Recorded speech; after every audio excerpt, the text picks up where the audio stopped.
On November 24, 1944, the skies over Tokyo witnessed a pivotal moment in the history of aerial combat. This day marked the first large-scale deployment of the Boeing B-29 Superfortress against the Japanese capital, a raid that would profoundly challenge Japanese air defense capabilities for the remainder of the war. A total of 111 B-29 bombers, organized under the 73rd Bombardment Wing, launched Operation San Antonio, targeting the Musashino aircraft manufacturing facility on the outskirts of Tokyo. These aircraft operated near their maximum service ceiling of 33,600 feet, placing them far above the effective reach of Japanese interceptor aircraft. Japanese pilots faced an unprecedented dilemma. While they attempted to climb above 30,000 feet to intercept the bombers, they were hampered by the limitations of their aircraft. The B-29s, moving at speeds often exceeding the capabilities of Japanese fighters at those altitudes, were able to drop their payloads with impunity, out of range of anti-aircraft artillery. What Tokyo's military leadership had dismissed as exaggerated American propaganda was now stark reality. The B-29 was not merely a bomber, it was an entirely new class of weapon system that introduced a level of technological advantage Japan could not counter. For the defenders in the sky, repeated failures to reach their adversaries gradually shifted the battle from a tactical struggle to a psychological strain. The stage for this raid had been set months earlier, beginning with the capture of the Marianas Islands, Saipan, Tinian, and Guam by American forces in June 1944. Japanese intelligence immediately recognized the strategic consequences. From these islands, the B-29 could strike every major city in Japan and return without refueling. The Japanese homeland, long insulated from direct attack, now faced sustained aerial threat. The B-29 program had been one of the most expensive undertakings of the war, with costs totaling approximately $3 billion, surpassing even the Manhattan Project's $2 billion budget. Each bomber incorporated a suite of groundbreaking technologies. Pressurized crew compartments allowed personnel to operate comfortably at extreme altitudes. Advanced centralized fire control systems, guided by analog computers, coordinated multiple gun turrets with precision. Its four powerful R-3350 engines, each equipped with turbochargers, ensured sustained performance where conventional engines would falter. The first B-29 to reach the Marianas, named Jolton Josie and known as the Pacific Pioneer, touched down on Saipan on October 12, 1944, piloted by General Hansel. Leadership of the 21st Bomber Command had been entrusted to Brigadier General Haywood S. Hansel, Jr. on August 28, 1944. Hansel brought significant expertise in planning strategic bombing campaigns, ensuring that the B-29 fleet would be employed effectively. The aircraft's performance metrics highlighted the disparity between American and Japanese aviation technology, a tested maximum altitude of 40,600 feet with an operational ceiling of 33,600 feet compared to Japanese fighters which rarely functioned effectively above 30,000 feet under combat conditions. The Mitsubishi A6M0, Japan's most iconic fighter, was theoretically capable of high-altitude flight, but when fully armed and fueled, its combat ceilings seldom allowed effective engagement at extreme heights. Prior reconnaissance had already confirmed the B-29's potential. On November 1, 1944, a photo reconnaissance variant, the F-13, from the 3rd Photographic Reconnaissance Squadron, flew over Tokyo.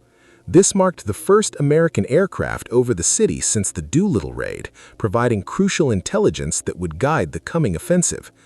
By November 24th, the B-29s demonstrated that strategic bombing had entered a new era, one in which altitude, speed, and advanced technology could render previous defenses nearly obsolete. Reconnaissance missions in late 1944 revealed a critical vulnerability in Japan's air defense system: its inability to engage enemy aircraft operating at extreme altitudes. During early November, further F-13 reconnaissance flights were launched to collect detailed intelligence on key industrial and maritime targets in the Tokyo-Yokosuka region. Despite encountering heavy anti-aircraft fire and being pursued by numerous Japanese fighter planes, the F-13s were largely successful in evading interception, highlighting a growing disparity between the opposing forces. On November 24, 1944, General Emmett O'Donnell commanded a formation of 111 B-29 Superfortresses in an assault against the Nakajima aircraft manufacturing facility. The bombers approached at an altitude of approximately 30,000 feet, a height at which they were significantly less vulnerable to Japanese flak. Japanese radar installations detected the incoming bombers from roughly 200 miles away, prompting multiple fighter groups to take off from airfields surrounding Tokyo. These pilots faced the dual challenges of rapidly climbing to extreme altitudes while racing against the clock. The bombing mission yielded disappointing results in terms of immediate destruction. Only 48 bombs struck in proximity to the Nakajima plant, as high-altitude winds and overcast conditions rendered precise targeting virtually impossible. However, the operational implications of the raid were far more consequential than its tactical shortcomings. It became clear that Japanese fighter aircraft were incapable of effectively intercepting the B-29s at their cruising altitudes. The majority of Japanese interceptors were unable to reach the heights where the B-29s operated. Those that did arrive suffered from engine overheating, sluggish control response due to thin air, and a dangerously limited supply of fuel, leaving only a few minutes available for engagement. The Nakajima K-84 Hayate, considered one of Japan's most advanced fighters, could theoretically climb high enough to challenge the Superfortresses. However, this assumed ideal weather, reduced fuel loads, and high-grade aviation fuel, which Japan no longer reliably possessed. In practice, most Japanese fighters lost combat effectiveness above 25,000 feet. This discrepancy in operational ceilings presented an unprecedented dilemma for Japan's air defense. It was not merely that the B-29s flew higher, they maintained full operational capability at altitudes that rendered Japanese aircraft nearly ineffective. For example, the Mitsubishi A6M30 was listed with a maximum service ceiling of 36,250 feet. But such performance was only attainable under perfect conditions with minimal fuel and armament. Combat reports consistently showed that Zeros rarely functioned effectively above 30,000 feet, and attempts to engage B-29 formations at their cruising heights were largely unsuccessful. Several design innovations allowed the B-29 to operate efficiently at these extreme altitudes. Pressurized cabins enabled crews to work in relative comfort without heavy cold weather gear, while Japanese pilots faced severe hypothermia risks and oxygen deprivation.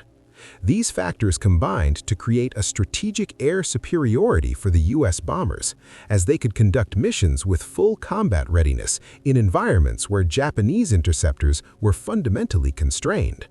At altitudes around 33,000 feet, temperatures could plunge to nearly -50 degrees Fahrenheit, creating severe challenges for Japanese aviators who were inadequately equipped for prolonged high-altitude operations.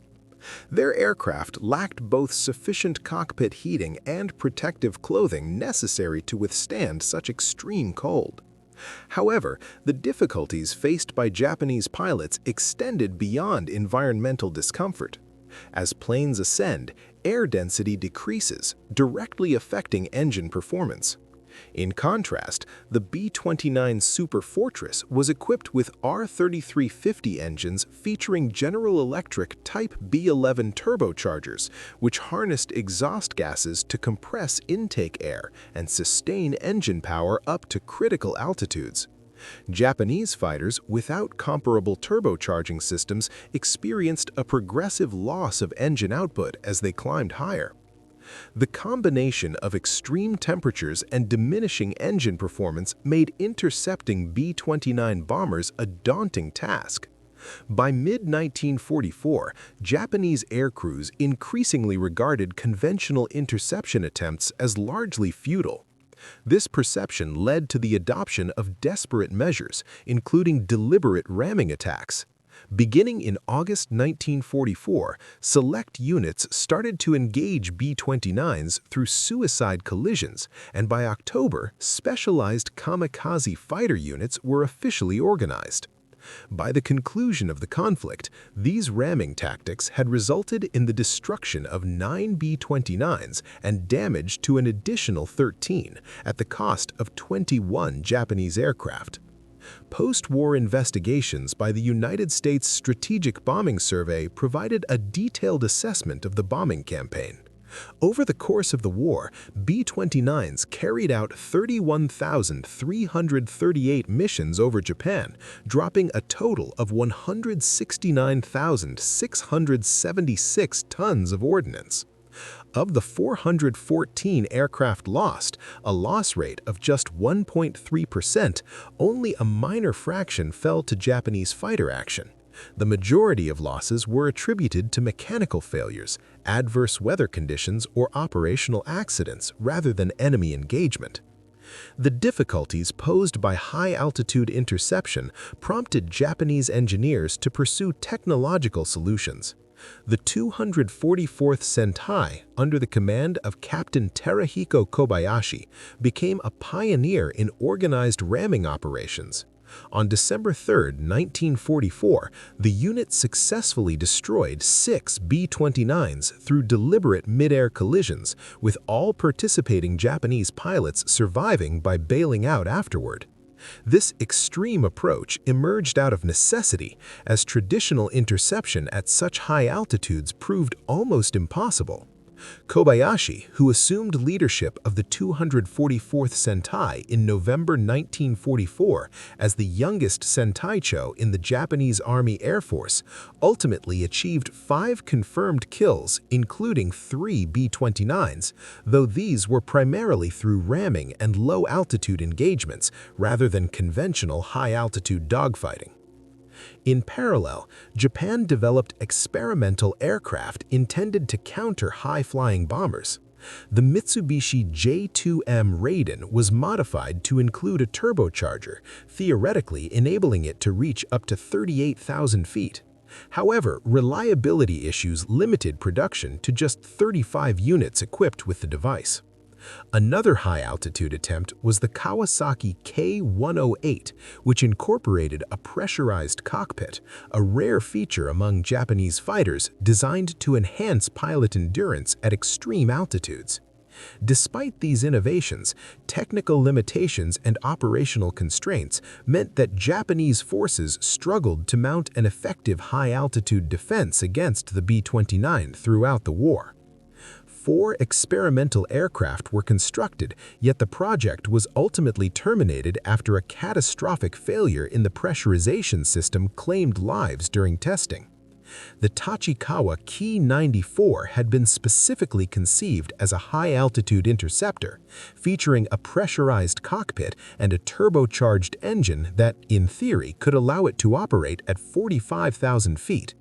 By the conclusion of the war, only 2 of these prototypes had reached partial completion. By late 1944, the quality of aviation fuel available to Japan had sharply declined, with octane ratings dropping to 87 or lower. In comparison, American forces were utilizing fuel rated at 100 octane, later upgraded to 115. This disparity had severe consequences for Japanese aircraft at altitude. Lower octane fuel led to engine knocking and detonation, forcing pilots to reduce throttle to avoid catastrophic engine damage. The combination of this power limitation with the unavoidable loss of engine efficiency at high altitudes left Japanese fighters largely incapable of reaching or effectively engaging B-29 bombers. Reaching interception altitude consumed fuel at 3 times the normal rate, resulting in many aircraft running out of fuel before reaching their targets or having only minimal time to engage before needing to glide back to base. The shortage of fuel created a self-perpetuating problem. Every attempt to intercept the bombers drained precious resources while yielding minimal operational success. Japanese pilots also faced another formidable challenge: the jet stream. B-29s operating from bases in the Marianas discovered these powerful high-altitude winds, which could exceed 200 miles per hour, and American navigators quickly learned to exploit them. For Japanese interceptors, however, these winds were a nearly insurmountable barrier. The jet stream caused high-altitude bomb drops to scatter widely, and aircraft flying with it could reach ground speeds of over 500 miles per hour. Japanese fighters attempting to ascend against these currents appeared almost stationary in comparison. Although Japanese meteorologists had theorized the existence of these high-altitude winds, they lacked aircraft capable of reaching the necessary heights to study or measure them accurately. The arrival of Major General Curtis LeMay as commander of the 21st Bomber Command in January 1945 marked a dramatic change in American tactics. In the night of March 9th to 10th, 1945, he orchestrated a massive low-altitude raid on Tokyo, deploying 334 B-29 bombers at heights of just 5,000 to 7,000 feet.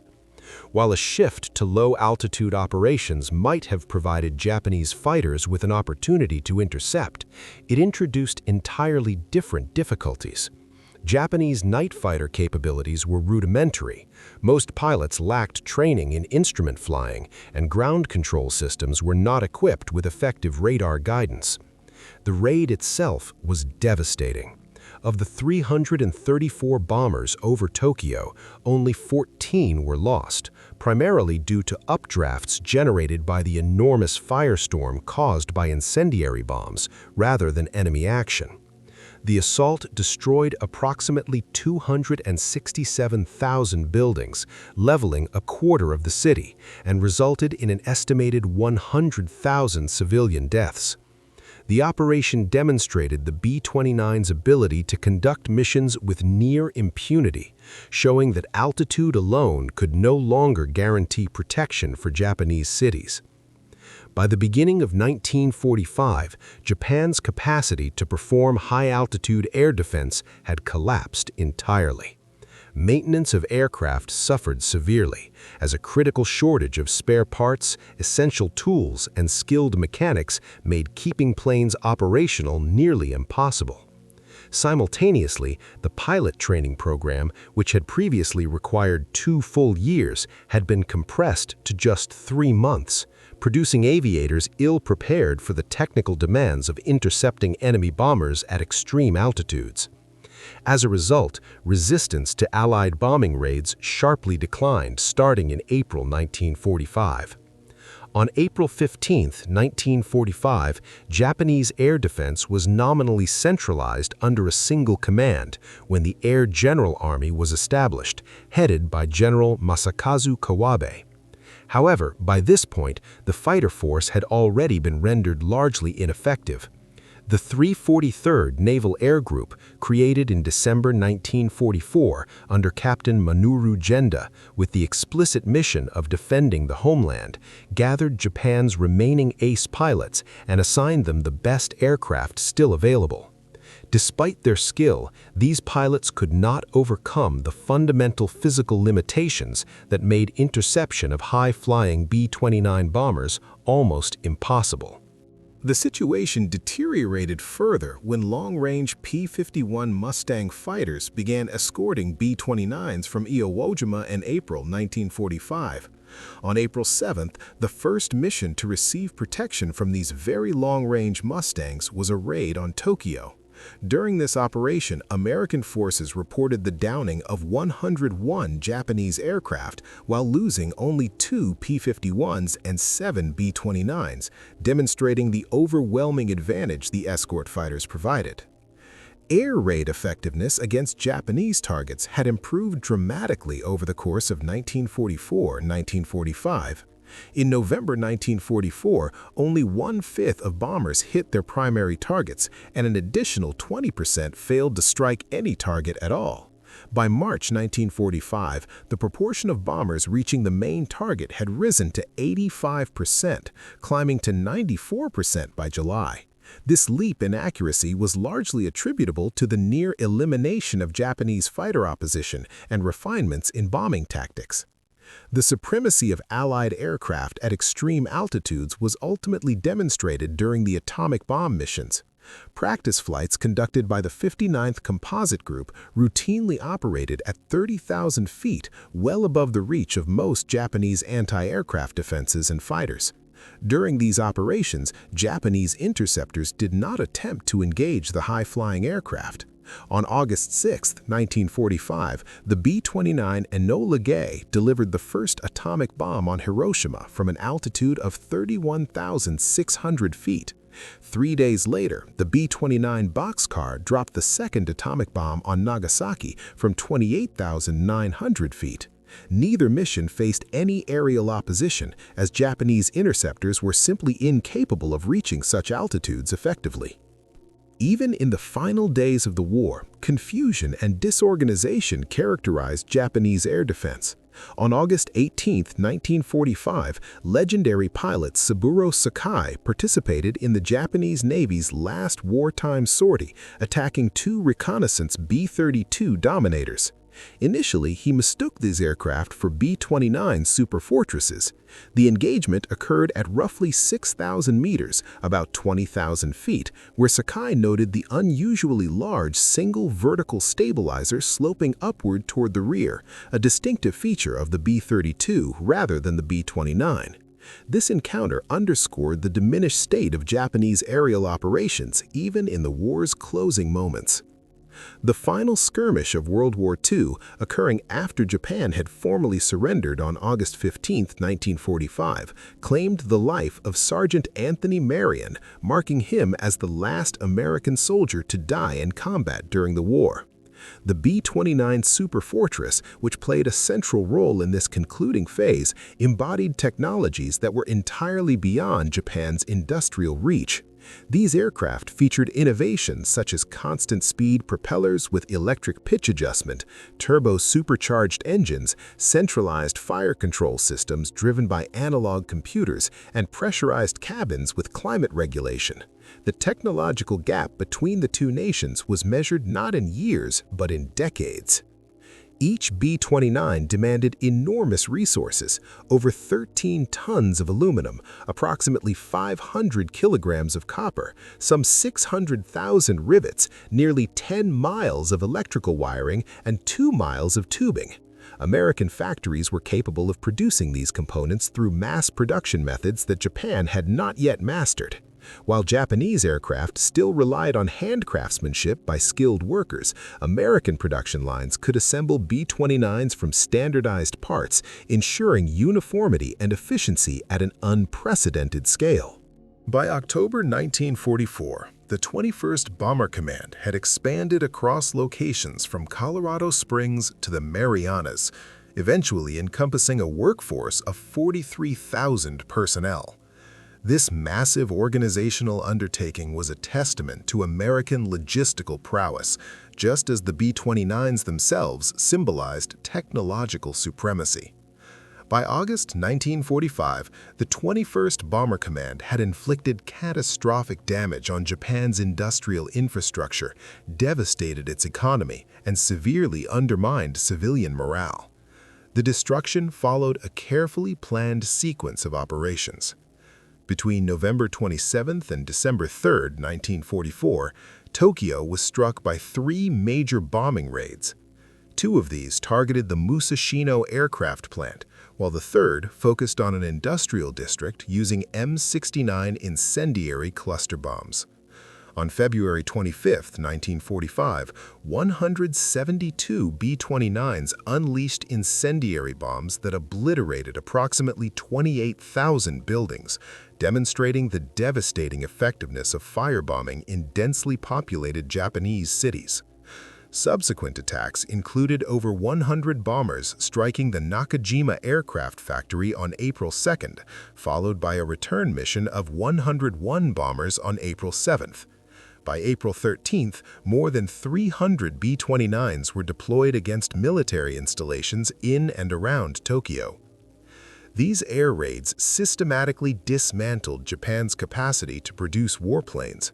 Repeated assaults on aircraft manufacturing facilities, particularly the Nakajima plant at Musashino, crippled Japan's ability to replace losses in combat or develop new aircraft designs. Refinery targets were similarly devastated. Repeated attacks on oil processing facilities reduced aviation fuel production to nearly zero by mid-1945. The disruption extended to transportation networks, where assaults on railways and ports effectively paralyzed the internal distribution of essential materials and food. Urban centers suffered immense devastation. On May 25, 1945, a fleet of 464 B-29s bombed the Yamanote district, resulting in the deaths of 3,352 civilians and the destruction of 166,000 structures. According to the Metropolitan Police, key locations such as Tokyo Station and the main building of the Imperial Palace were among the buildings destroyed. The B-29's operational advantage at high altitudes was not the result of any single innovation, but the seamless integration of multiple advanced systems. Turbocharging, exemplified by the General Electric B-1 units, used exhaust gases to compress incoming air, maintaining engine performance at extreme altitudes. This combination of technologies, along with the United States' unmatched production and organizational capacity, ensured that the B-29 was a decisive instrument of aerial dominance, capable of executing sustained strategic campaigns that Japan could not counter. Japan had explored the concept of turbocharged engines, but limitations in metallurgy and precision manufacturing prevented them from producing units that were consistently reliable. In contrast, the B-29 benefited from pressurization technology that was far ahead of its time. Its cabins were maintained at an equivalent altitude of 8,000 feet, even when the aircraft cruised above 30,000 feet. This allowed crews to carry out routine duties without the constant use of oxygen masks. Japanese aircraft, by comparison, lacked operational pressurization systems, putting their crews at a severe disadvantage at high altitudes. Engine technology represented another critical gap. The B-29's Wright R3350 duplex cyclone engine was an engineering triumph. 18 cylinders arranged in twin rows, capable of generating 2,200 horsepower with turbocharging. Japanese engines, while dependable at lower altitudes, could not sustain the same performance under the extreme conditions encountered by the B-29. Defensive systems further amplified the B-29's advantage. Its centralized fire control setup relied on analog computers to automatically calculate lead angles and bullet trajectories. Gun crews could shift control of turrets between stations, coordinating defensive fire with lethal precision. Japanese pilots found this system particularly daunting, as attacks from below, often their only viable approach given the altitude difference, were met with devastating accuracy. Yet, the technological disparity alone does not fully explain the impact of the B-29 campaign. Japanese aviators exhibited remarkable bravery, often pushing their aircraft to the brink of failure. They climbed to altitudes that caused engines to overheat, pilots to lose consciousness, and ice to form on airframes, fully aware that reaching the bombers was often impossible. The repeated inability to engage B-29s had a profound effect on morale. Civilians and military personnel alike witnessed their defenders take off for intercept missions only to return without ever engaging the enemy. The psychological effect of unchallenged bombers circling overhead was significant, eroding confidence in both the Air Force and the broader war effort. Pilot training standards also deteriorated as the conflict continued. By 1945, new aviators often entered combat with under 100 flight hours, a fraction of the experience held by earlier wartime pilots who had logged over 500 hours. This lack of training made executing complex high-altitude interception tactics extremely difficult. The situation was worsened by a growing maintenance crisis. Sophisticated aircraft required precise upkeep, yet shortages of spare parts, specialized tools, and experienced mechanics meant that planes often failed during critical phases of flight.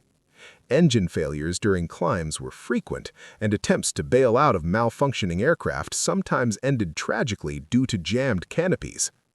By spring 1945, Japan's operational aircraft availability had dropped below 40%. The B-29 campaign's success extended far beyond the sheer tonnage of bombs dropped. Its ability to operate above enemy fighters enabled a variety of mission types. High-altitude daytime raids allowed for precision bombing without catastrophic losses, although atmospheric effects like the jet stream limited accuracy. Low-altitude nighttime incendiary raids caused widespread destruction across Japanese cities while still encountering minimal aerial opposition. B-29s also conducted extensive mining operations, depositing thousands of mines in strategic waterways, effectively isolating the home islands. These missions were executed with little resistance. Additionally, the B-29 served as a platform for psychological warfare. Leaflet drops warned civilians of impending attacks, undermining morale and reinforcing the sense of vulnerability within the population. Reconnaissance flights, including photographic missions, mapped Japanese defenses with impunity, providing intelligence that could have been used to plan invasions, though such operations ultimately proved unnecessary. In sum, the B-29's combination of advanced technology, operational flexibility, and psychological impact rendered it a decisive tool in the final phase of the Pacific War.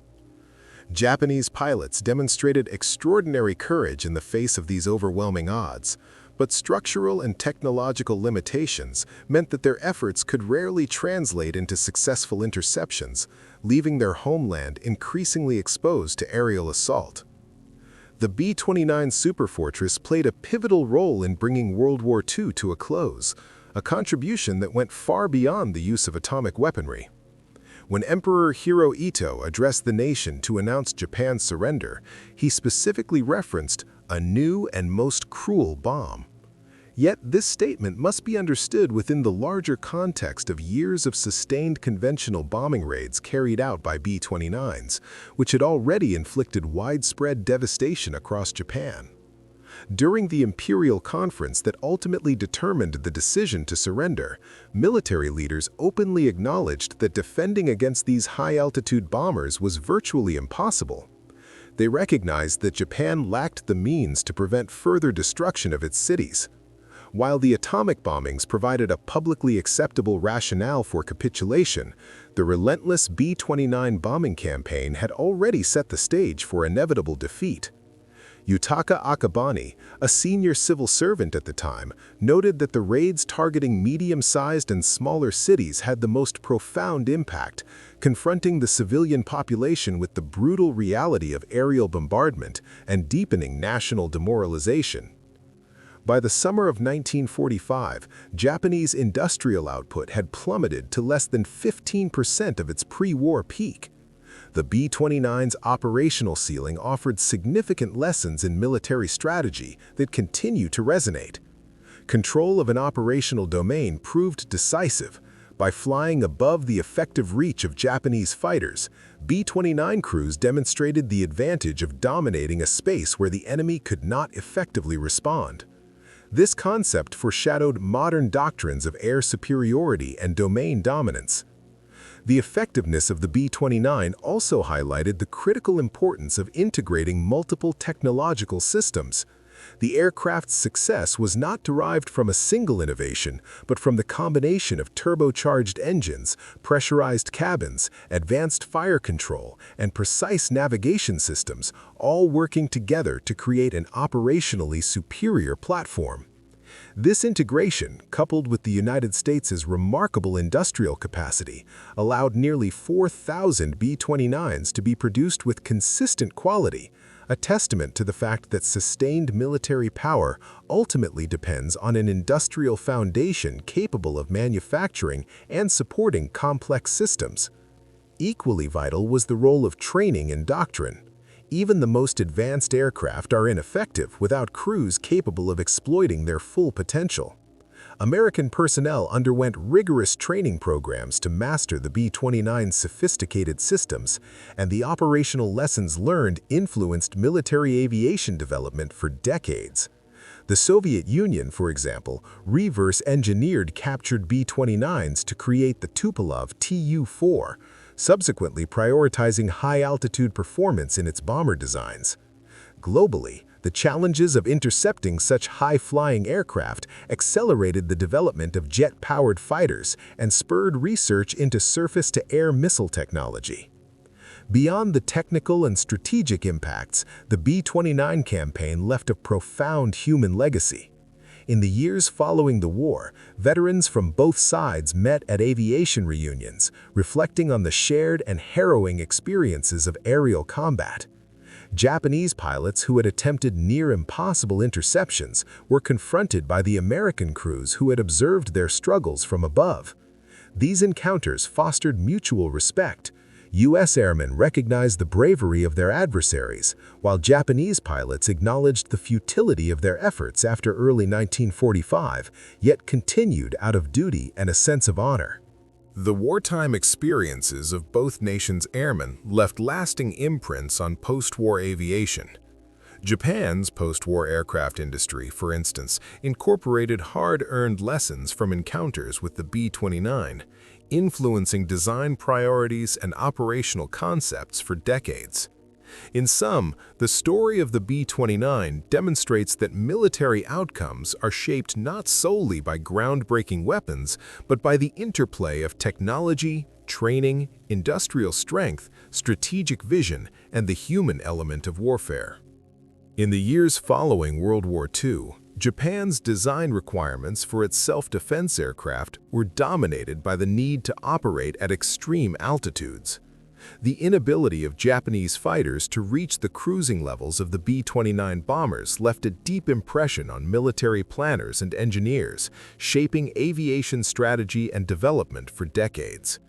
The vertical gap, approximately 3 miles or 15,000 to 18,000 feet between Japanese interceptor ceilings and B-29 operational altitudes, was not merely a technical detail, it represented the boundary between defending the homeland effectively and being powerless in the face of destruction.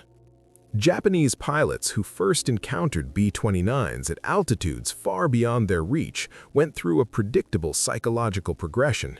Initially, there was sheer incredulity that aircraft could operate so high. This disbelief was often followed by a period of minimization, convincing themselves that the altitude alone did not pose a threat. Next came a phase of intense technological experimentation as engineers sought innovative solutions to close the gap. Finally, there was reluctant acknowledgement of the technological limitations that left Japanese forces fundamentally disadvantaged. This trajectory of shock and adaptation mirrored Japan's broader wartime experience, a shift from confidence in ultimate victory to the reluctant acceptance of comprehensive defeat.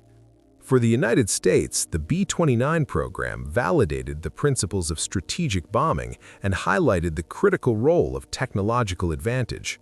The capacity to fly above enemy defenses transformed air campaigns from attritional engagements, in which losses were high and results uncertain, into precise operations capable of inflicting maximum damage with relatively controlled risk. Success was not merely a product of altitude alone, it was the culmination of carefully orchestrated planning and strategic foresight. The broader context of the Pacific Theater amplified the B-29's effectiveness. The capture of the Mariana Islands, providing forward bases within striking distance of the Japanese home islands, was essential. Without these bases, the high-altitude capability of the B-29s would have been strategically irrelevant.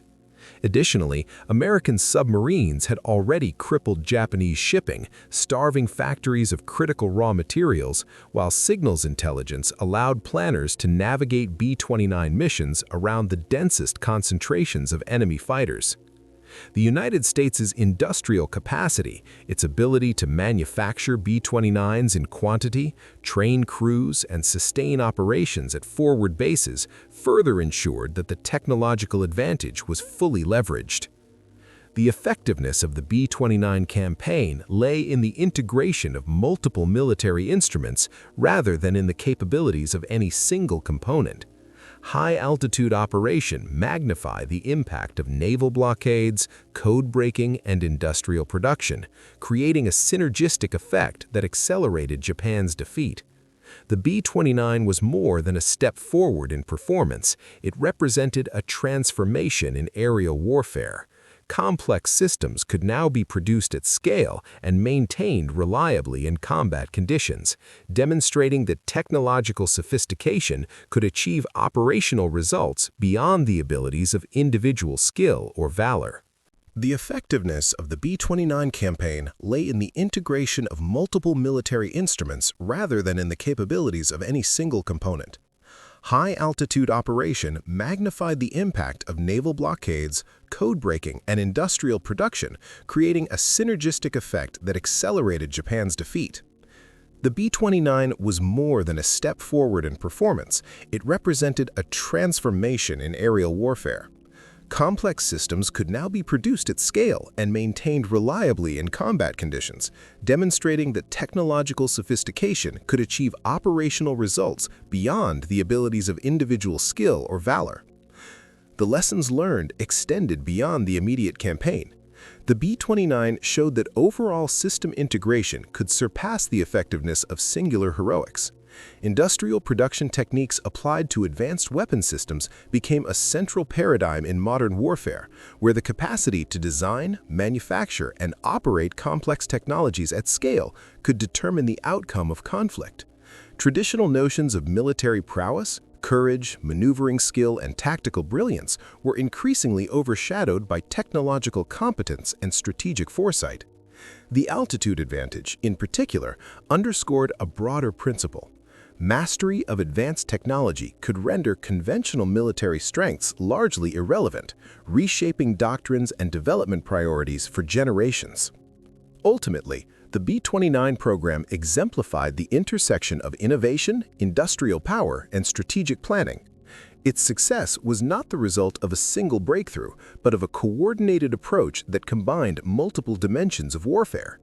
In doing so, it set a precedent for the post-war era, where technological superiority, integrated systems, and industrial capacity became central determinants of military effectiveness. The high-altitude operations of the B-29 were thus both a tactical innovation and a symbol of the shift toward technologically driven strategic warfare.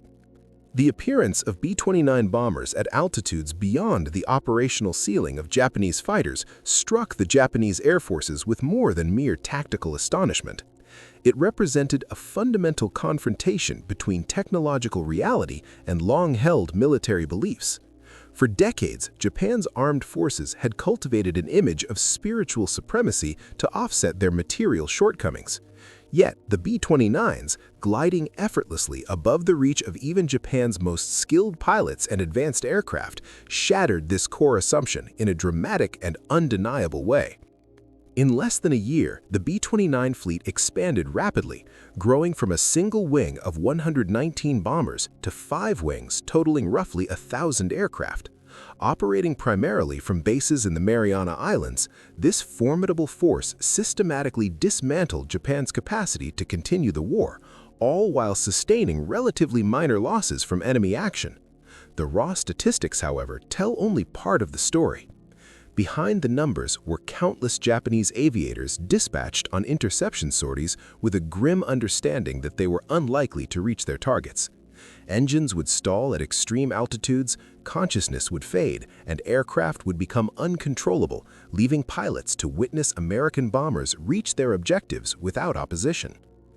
Japanese pilots, deeply influenced by samurai ethos and trained to believe that moral resolve could offset material limitations, discovered that bravery alone could not counter the laws of physics. Skill and determination were powerless against mechanical and chemical constraints, and spirit alone could not match the altitude advantage of a technologically superior enemy. The B-29, operating well beyond the operational ceiling of Japanese aircraft, became more than a weapon. It was a symbol of industrial capability, triumphing over rigid military hierarchy and traditionalist doctrine. The altitude gap between the B-29 and Japanese fighters provides one of the clearest historical examples of how a single technological edge can decisively influence the outcome of warfare. Museums that display B-29s alongside Japanese fighters illustrate this contrast with stark clarity. The massive complexity of American bombers against the comparatively modest and conventional design of Japanese aircraft. Innovation in production and engineering had overcome traditional approaches to aircraft design. Modern military strategists continue to examine the B-29 campaign as a textbook case of asymmetric advantage. Whenever one force can operate in a realm that the adversary cannot contest, whether it be airspace, outer space, or cyberspace, conventional notions of military strength can become irrelevant. The moment Japanese fighter pilots realized they could not intercept B-29 bombers at their operational altitude marked a turning point in the Pacific theater. This realization underscored a fundamental shift in warfare. Technological capability, rather than individual valor or traditional tactics, was determining outcomes. From that point forward, the trajectory of the war increasingly reflected industrial and engineering supremacy over doctrinal or ideological commitment.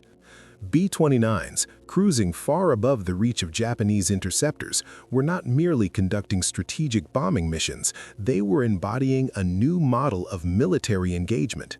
The aircraft demonstrated that advanced technology could negate conventional advantages, that production capacity could outweigh the most ardent beliefs, and that physical limitations could supersede tactical skill.